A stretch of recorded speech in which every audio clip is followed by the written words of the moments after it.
Olá pessoal, tudo bem? Vamos para a quarta aula sobre automação industrial, bater um papo aí.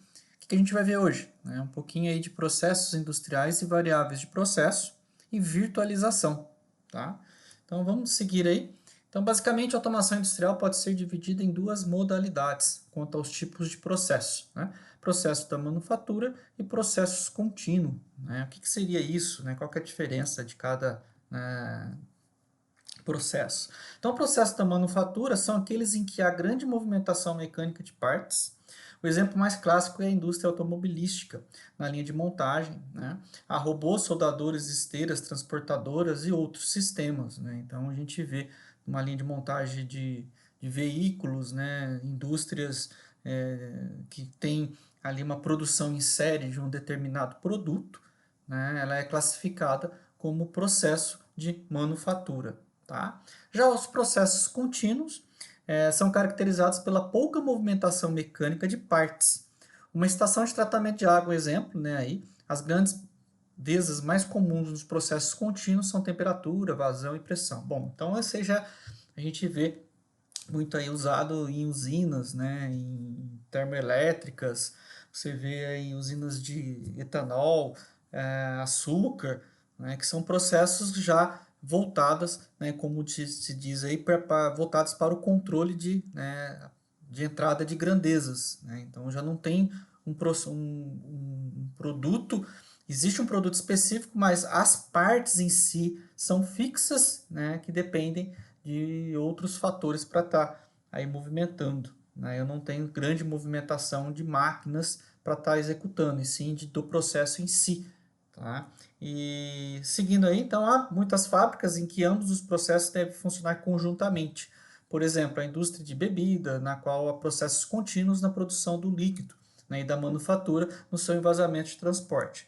Então, eu dou o exemplo aí da indústria de bebida, né? Eu já trabalhei em indústria de bebida, então você tem ambas as partes. Você tem um processo ali onde é desenvolvido, né, é criado a lógica do produto, né, onde que ele é ali feito a receita do produto, né, depois ele vai lá para o packaging, onde que você vai envasar esse produto feito no processo, né, onde que no packaging ali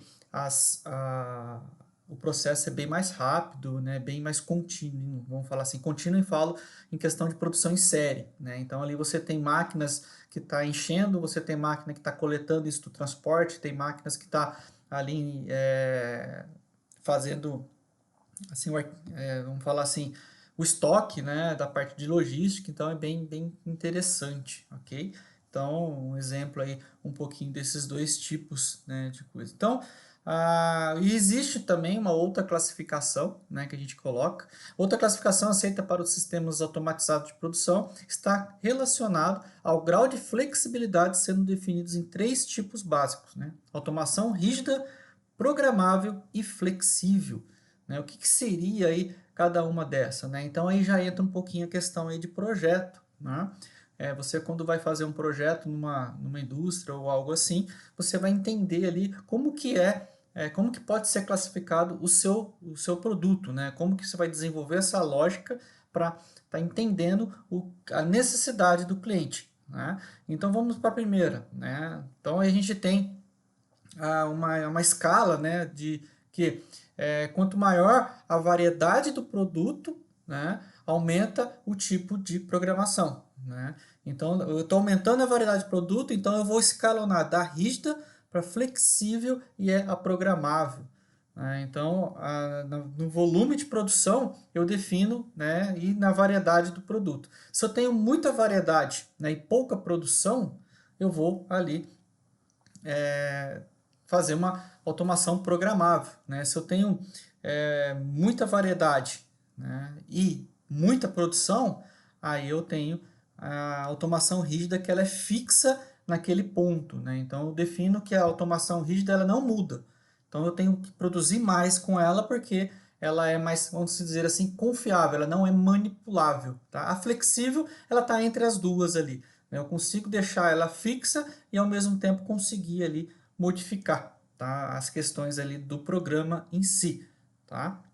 Quando eu tenho baixa produção em várias variedades, né, de produtos, eu consigo programar isso, né? A gente usa assim muita questão de receitas, né? Quando eu tenho muita receita, só que eu não quero produzir muito, eu quero ter mais, né, flexibilidade na questão aí do meu programa, tá?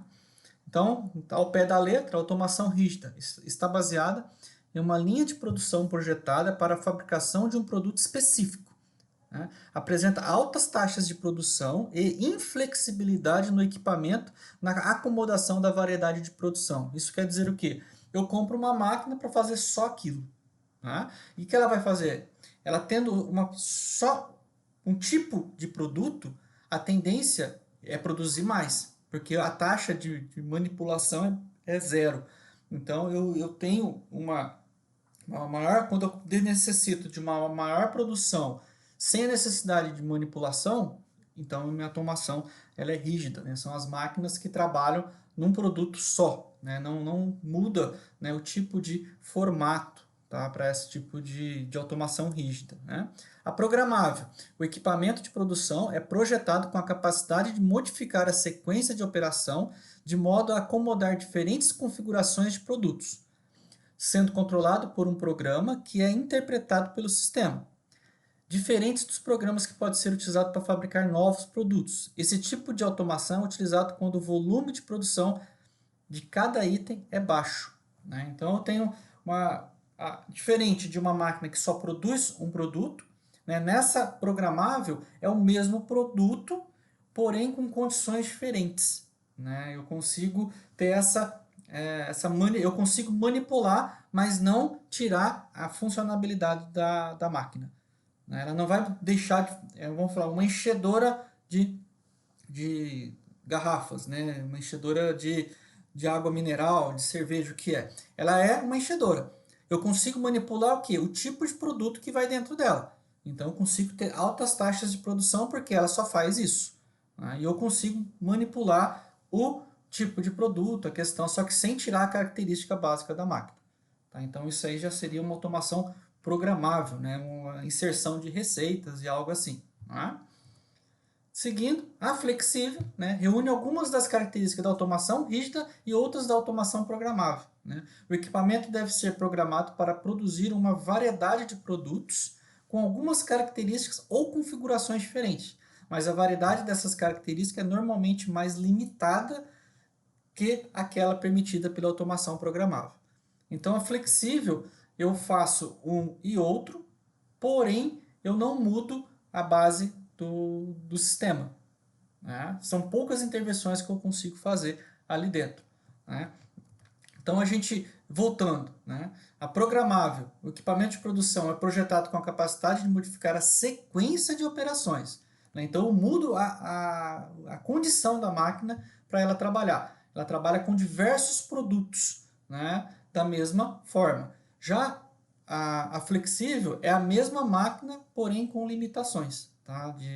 Vamos falar, de produção. Tá? Aquele gráfico, né, anteriormente que a gente colocou aqui, deixa eu voltar aqui, né, ele diz muito para a gente, né, essa classificação, né? Como eu falei anteriormente, quanto mais produção, quanto mais volume de produção que eu quero, com menor, né, variedade de produto, eu tenho aí a automação rígida, né? Se eu tenho muita variedade de produto e pouca produção, aí é a programável. E a flexível está intermediando, né, essas condições dentro do nosso projeto, né? Então, seguindo, mecanismos, né? Na automação industrial, diversos mecanismos de acionamento e movimentação podem ser empregados, né? Alguns exemplos desses elementos são os elétricos, né? Motores, válvulas, solenoides, eletroválvulas, hidráulicos, válvulas e cilindros hidráulicos, pneumáticos, válvulas e cilindros pneumáticos e mecânicos, polias, engrenagens e correias, né? Então a gente entra um pouquinho aqui no mundo da instrumentação, que mais para frente a gente vai falar bastante sobre instrumentação, tá? Então, dentro dos mecanismos, a gente tem elétrico, hidráulico, pneumático e mecânico. Esse seria a nossa receita dentro da automação industrial. Se você vai desenvolver um programa, né, dentro do CLP, você tem que ter um pouquinho de elétrico, conhecimento, você tem que ter um pouquinho de hidráulico, um pouquinho de pneumático e um pouquinho de mecânico. Então, a automação industrial, ela abrange, né, ela abraça todos esses contextos aí para a gente trabalhar, né, para a gente deixar o processo automático. Então, aqui são os mecanismos que a gente usa na automação para estar tendo as saídas de controle do meu sistema, né? Então, um pouquinho aí da terminologia para a gente entender um pouquinho o que é, né, envolvido dentro do contexto. Processo: conjunto de atividades ou passos que objetivam atingir uma meta, né? Utilizando para criar, inventar, projetar, transformar, produzir, controlar e manter as suas, né, e usar produtos ou sistemas, né? Então a gente sabe aí que o processo é o mais importante de tudo isso, né? É o que a gente quer, né? Um processo automatizado, processo através do qual os mecanismos verificam seu próprio funcionamento, efetuando medições e introduzindo correções, sem a necessidade da intervenção do homem, né? Então, eu dou um exemplo de uma válvula de controle, né? Uma válvula de controle, ela tem uma inteligência embarcada, a qual que ela recebe um comando, né, de acionamento. Se é uma válvula on-off, uma válvula proporcional, ela automaticamente ela pode atingir uma posição ou um parâmetro dentro daquilo que foi especificado pelo controlador, né? Então isso deixa automático. Ah, abre menos a válvula, abre mais. Não tem aquele operador que vai ali manipulando essa abertura, esse fechamento. E sim essa válvula, nesse processo automatizado, ele se autocontrola dentro dos parâmetros que é colocado no controlador, né? Então, variáveis de processo, né? Qualquer grandeza ou condição de um processo que é passível de variação. Em controle de processos também é chamado de variável controlada, tá? Então a gente tem os parâmetros, né, que a gente quer atingir dentro do nosso contexto de automação, vai chamar aí variável de processo, né? Seria a nossa PV, né, dentro ali da condição de um controle que a gente vai entender um pouquinho para frente, de um controle PID, né? Então seria toda a grandeza, né, que é passível de variação, tá? Controles de processo. Técnicas de manter variáveis de um processo, como temperatura e pressão, né, um exemplo, em valores pré-determinados a partir de um procedimento que calcula correções proporcionais a uma ou mais variáveis que são medidas em um tempo real por um determinado equipamento. Pô, então isso daí a gente pode chamar de set point, né? Então a gente tem o que a gente quer atingir, né, de um nível, de uma posição, de um item, né, de uma temperatura, de uma pressão, e o controle se ajusta, né, numa velocidade para estar atingindo o que eu quero, sem ali fugir do meu set point, né? Então, técnica de manter variáveis de um processo, né? Então, a ideia do controle proporcional é justamente eu conseguir manter, corrigir todas as interferências que eu tenho do meu processo, tá? Agora a gente entra um pouquinho, né, a parte de sensorial, né? Eu pus o exemplo de um sensor aí, mas não teoricamente específico a isso, tá? Elemento que está conectado à variável de processo e mede suas alterações. São dispositivos que causam alguma mudança nas suas propriedades de acordo com as mudanças nas condições do processo, tá? Na verdade, essa ilustração do sensor é mais para a gente entender o que? O sensor, eles são os olhos do processo. É o que está lá enxergando e coletando informações para que isso seja controlado, né? Praticamente é o olho, né? Ah, eu tenho que aumentar mais a velocidade, eu estou tendo um acúmulo aqui, eu preciso aumentar ou então diminuir, senão eu vou ter ali uma perda, eu vou ter um desgaste. Então o sensor, dentro, né, do contexto da automação, ele é tudo aquilo que entra, que enxerga o que está lá no processo, né? Atuador, né? Elemento que atua para alterar fisicamente uma variável manipulada. Pode ser uma válvula utilizada para restringir a passagem de um fluido, bombas para regular o fluxo, entre outros. É toda saída, né? É o nosso atuador. Eu quero que abre, eu quero que feche, eu quero que abre mais, eu quero que abre menos. Então ele vai ser o cara que vai dosar, né, esse produto, que vai dosar esse controle para mim dentro da minha automação, né? Então, se tudo isso está funcionando direito, meu controle ele vai responder à altura, né? Controlador lógico programável. Esse é o cara, né? Então, aparelho eletrônico digital que pode ser programado através de uma linguagem de programação, de maneira a executar funções aritméticas, lógicas, de temporização, de contagem, entre outros. Possui entradas para aquisição de dados e saídas para acionar diversos tipos de dispositivos ou processos. É o faz tudo, né? Tudo que você coloca nele, ele vai executar, né, interruptamente, né, até que tenha uma intervenção, né, externa, né, ou interna. Então, seria a razão pelo qual nós estamos aqui, né, vamos dizer assim, entender um pouquinho desse cara, né, saber que existem tipos de linguagem, saber que existem condições, saber que existe uma manutenção em cima desse cara, saber que existe uma inteligência embarcada, tanto do controlador quanto ao profissional que vai ali trabalhar com esse dispositivo, né? Então, não é só simplesmente eu ter um CLP e virar as costas, né? Não pode ser dessa forma. Um CLP, ele é um cara que trabalha sozinho, só que ele tem que ter o seu externo favorecendo esse controle. Se o externo não favorecer, você não tem controle nenhum. Você pode ter tudo no CLP ou você pode ter nada, né? Então, você pode ter uma alto índice de produção, ou se esse cara para, você não tem zero, né? Ou você não tem um meio termo, né? Então, ele é o cara que vai fazer toda essa inteligência do sistema, né? Então, seguindo aí, a gente tem, né, também chamados de softwares, são os conjuntos de instruções lógicas sequencialmente organizadas, as quais indicam ao controlador ou ao computador as ações a serem executadas. Então, a gente tem muito exemplo aí de cada fabricante. Eu coloquei no slide anterior aí, o fabricante da Siemens e o da Rockwell, né? Mas por questões de prática, né? Claro que a gente tem diversas outras máquinas excelentes, marcas excelentes, né, de controladores, softwares. Hoje a gente tem vamos falar assim, aumentou muito, né, o leque de opções hoje de controladores, de softwares muito bons, né, que controlam perfeitamente. Hoje a gente vê aí também o Arduino, né, ganhando muita parte do mercado. Eu tenho as minhas opiniões sobre Arduino, mas isso não veio ao caso.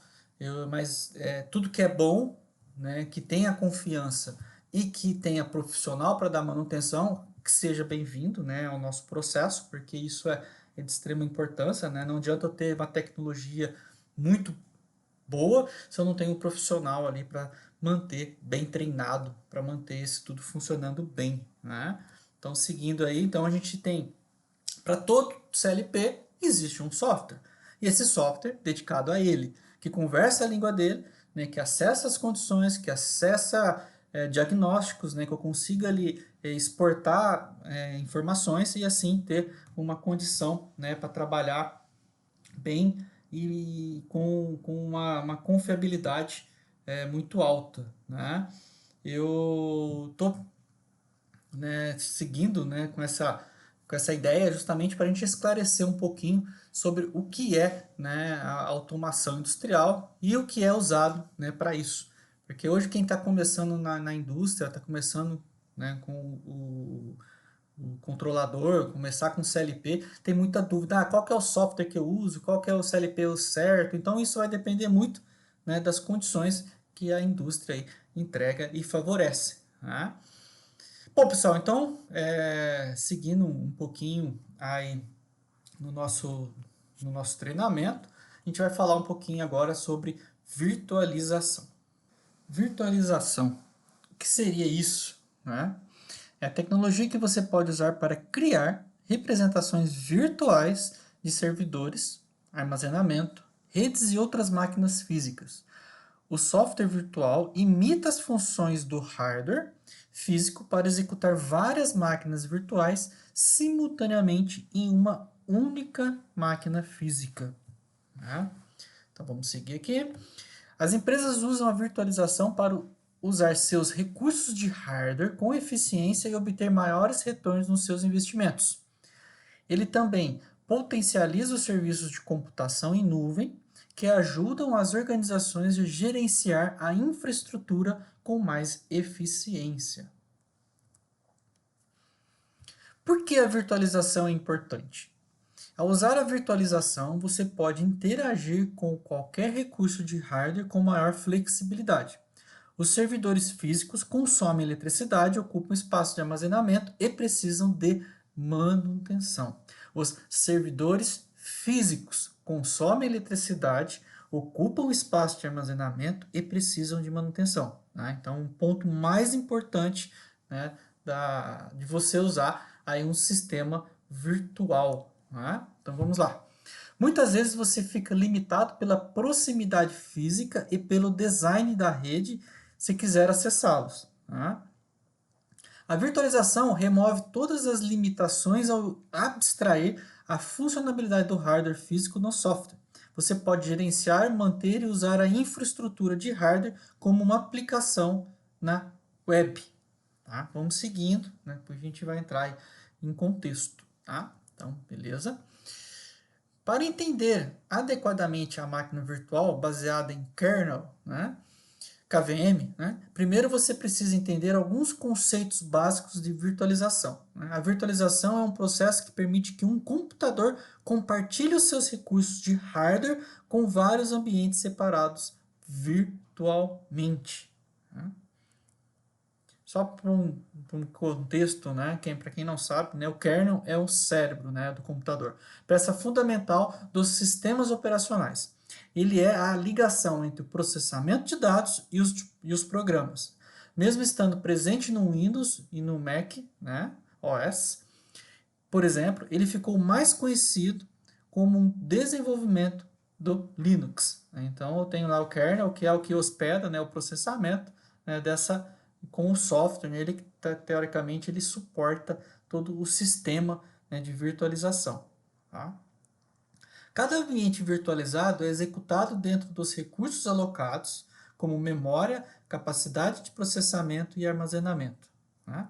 Com a virtualização, as organizações podem alternar entre diferentes sistemas operacionais no mesmo servidor, sem precisar reinicializar. Tá? Isso é muito importante. Então, pelo exemplo, a gente vê que a gente tem a aplicação, o kernel, que é o gerenciador ali, a CPU, memória, device, tudo aquilo que está trocando ideia e é hospedado dentro de um mesmo ambiente. Né? Então, vamos entrar ali agora um pouquinho falando a língua, né, que o pessoal aí muito, né, fala, né, na área de automação hoje, né? Máquina virtual. Né? Uma máquina virtual é um computador definido por software executado em um computador físico com um sistema operacional e recursos de computação separados. Né? Então a gente vai entrar nesse contexto um pouquinho para frente aí. Tá? O computador físico é chamado de máquina host, né? E as máquinas virtuais são máquinas convidadas. Né? Várias máquinas virtuais podem ser executadas em uma única máquina física. As máquinas virtuais são abstraídas, né, do hardware do computador por um hypervisor. Né? Então a gente tem aí o exemplo, né, de um host da Dell, muito aí, né, em empresas, né, que a gente vê que trabalha com rede distribuída. Né? Então a gente tem lá o cérebro, o servidor, com vários computadores aí, com várias aplicações diferentes rodando dentro de um mesmo, né, um mesmo PC. Tá? Hypervisor, né, é um componente de software que gerencia várias máquinas virtuais em um computador. Né? Ele garante que cada máquina virtual receba os recursos alocados e não interfira na operação de outras máquinas virtuais.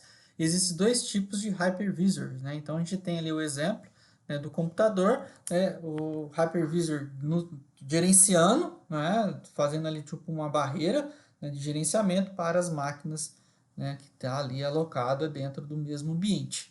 Tá? Então ele praticamente gerencia todo esse processo, ele que toma conta e é configurável, né, dentro dele mesmo essa condição. Então a gente tem do tipo 1, Hypervisor do tipo 1 ou Hypervisor Bare Metal, é um programa, né, Hypervisor instalado diretamente no hardware do computador, em vez no sistema operacional. Portanto, os hypervisors do tipo 1 têm melhor desempenho e são comumente usados por aplicações corporativas. O KVM usa o hypervisor tipo 1 para hospedar várias máquinas virtuais no sistema operacional Linux, né, como se eu não tivesse ali nenhum sistema operacional no meio desse gerenciamento. Ele é o gerenciamento padrão, ele é um cara que está, vamos dizer, diretamente na BIOS, que controla todo esse contexto. Tá? Eu não tenho um sistema operacional, uma interface ali para pesar, para fazer esse gerenciamento. Ele é o próprio gerenciamento, ele é o próprio, né, é, divisor ali, né, de tarefas, tá? Dentro do contexto. Tá?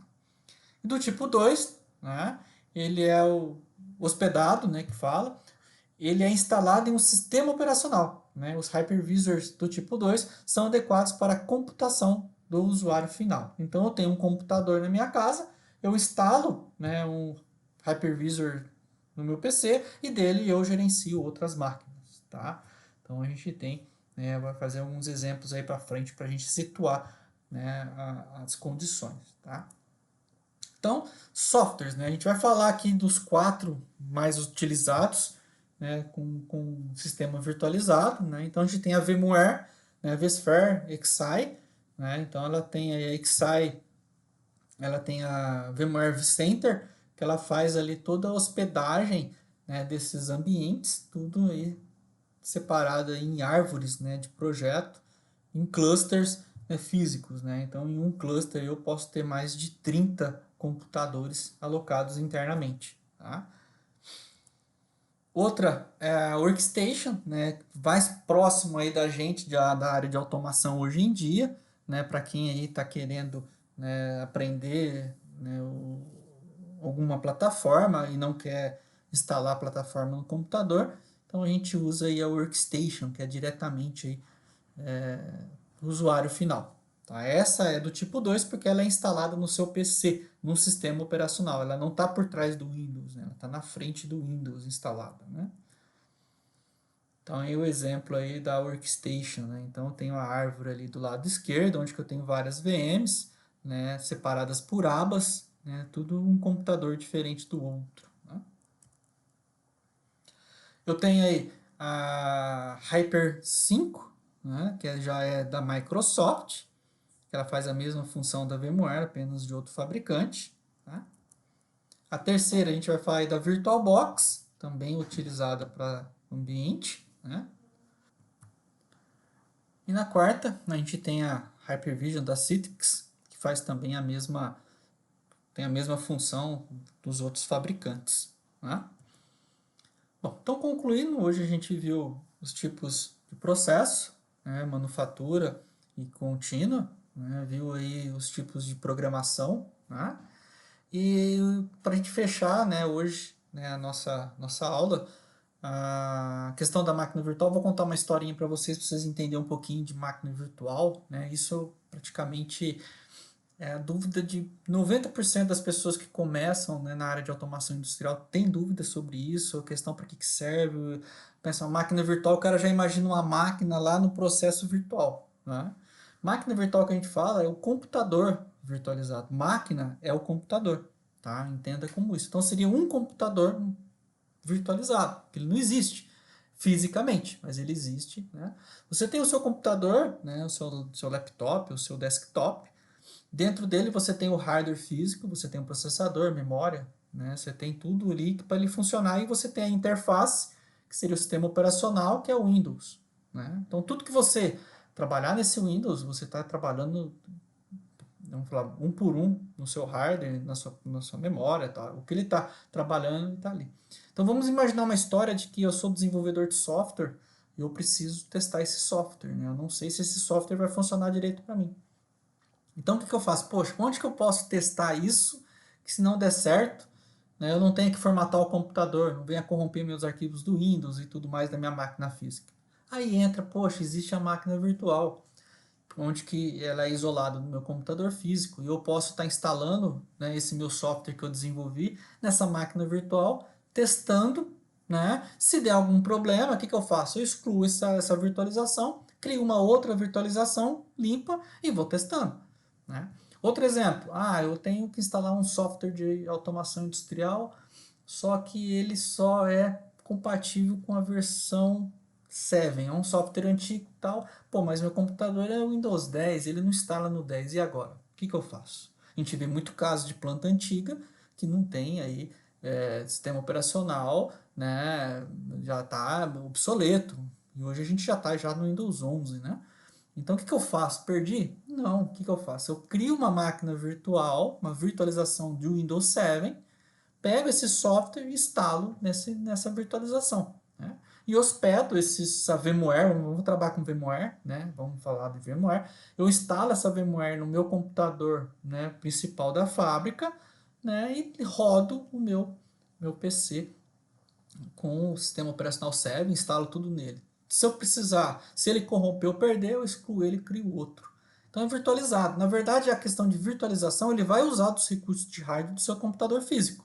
Essa é a questão. Eu não tiro da responsabilidade do meu computador físico o uso de memória RAM, o uso de processamento. Não tiro. Então, quer dizer, a gente tem que olhar, é a solução, beleza, mas eu preciso olhar os dois lados. Eu criei um sistema operacional em paralelo, né? Porque, pensa, eu estou usando os meus recursos de hardware mais o meu sistema operacional, que já ocupa a memória RAM, mais um software de virtualização, mais o sistema operacional que eu virtualizei. Então são 4 camadas aí que eu tenho que estar utilizando, que eu tenho que estar usando. Então eu tenho que planejar isso. Pô, então qualquer computador eu posso estar instalando uma VMware e resolver os meus problemas? De forma alguma. Eu preciso estudar o quê? Qual que é a memória RAM que eu tenho no meu computador, que é o que mais usa em virtualização, como que é o processador, né? Então tudo isso conta. Tá? Então, a pessoa hoje vai começar a fazer um treinamento, que seja, ela precisa instalar um software que não conhece, ela não quer instalar o software no seu PC raiz e quer deixar isso em paralelo, isolado, ela tem que estudar um pouquinho sobre VMware. Então, só tem que instalar a VMware, criar o ambiente para estar instalando o Windows, um sistema operacional que seja o Windows, que seja um Mac, né, que seja o que for, tá? Um Linux, para isolar isso do meu PC. Né? Então tem que entender que isso vai usar recursos do meu computador. Né?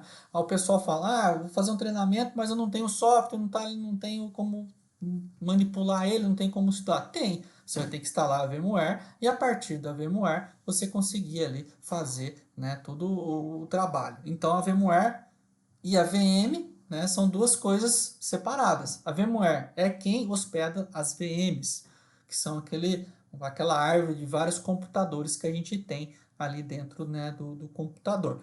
Tá? Então, assim, a gente tem que ter essa visão. E hoje, nas grandes indústrias, usa-se servidores, né, numa rede que é distribuída. Né? A gente fala distribuída, que é o quê? Tudo virtualizado.